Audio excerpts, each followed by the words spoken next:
My name is Julia Fredenberg, and I'm with the New York City Artists Coalition. So the New York City Artists Coalition is representing a lot of different community-driven spaces. A lot of them have to do with arts and music and performance, but also we represent kitchen incubators and exchange libraries and informal family co-ops and all these spaces that basically serve, the New Yorkers who may not have the means to access this kind of services unless they happen in a informal community-driven space. The members of the coalition voted on a series of recommendations that we felt were actionable and that dealt with decriminalizing community spaces, supported community spaces, and addressed issues of affordability. What is your favorite song? What is your favorite type of music, even, to be more general? The reason I ask is because, do you like to dance? The cabaret law originally started off as a way to prevent young people from going uptown to mostly black jazz clubs. They are able to go into a venue, say that they spotted people moving rhythmically in a group of 3 or more, and they can impose fines. They can have the place shut down by the Department of Buildings. They can involve other agencies in order to ensure that the place no longer exists. Obviously, the basis is in very kind of like archaic and racist thinking. Hip-hop clubs, Latin clubs.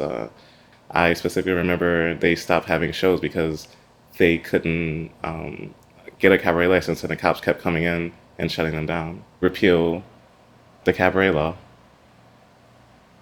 A confidential cultural caseworker will serve as a liaison between different city departments and artist spaces and groups. Most artists are afraid to come out of the dark for fear of being shut down or evicted.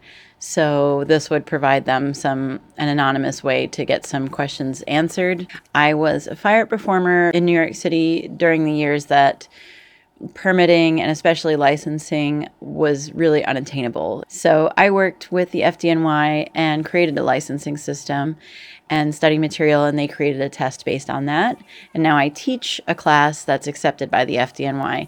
I helped with a venue that was afraid to let the fire department come in because they didn't have a cabaret license. So I acted as a liaison between the venue and the fire department. I saw a perfect storm for a basement fire, recommended that they have it all cleaned and rewired before inspection, which they did. I brought in extinguisher company that gave us a discount and retagged all the extinguishers. And I have a C15 license, so I was able to flame treat and certify their curtains for them. And they passed inspection, and now they do have ongoing monthly fire variety shows there. The March program essentially is a task force. A multi-agency. The March program is a multi-agency response to community hotspots. It's a targeted approach by a series of agencies to raid a venue, give multiple citations in an effort to shut the venue down. Like a response to a hotspot should be like, let's send them some business. Not like, let's set them up to fail. I have been, a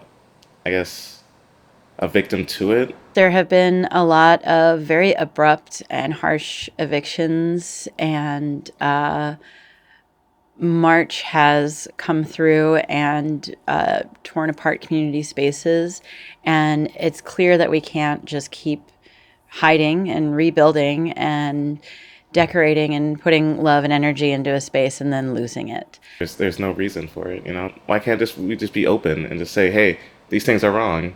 Can we fix these things? Yes, we can fix these things. You have X amount of days, or you have to do these things in order to make it up to code.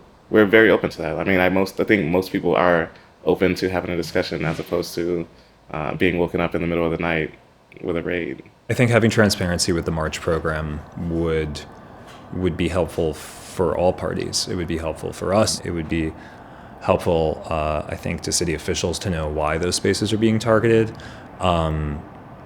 Because I think as it feels now, it feels almost like a lottery. There should be transparency on how they operate. You have these programs that are conspiring against artist spaces and leaving us out of the conversation. Artist groups like the New York City Artists Coalition is an agency, so we should have a seat at that table. All these spaces, so many different ones that it would take forever to name them, need support because we are filling a gap that would be a giant gaping hole in the city if it disappeared. And I think that through support, it will only get better. And I don't think anybody would be a loser in that scenario.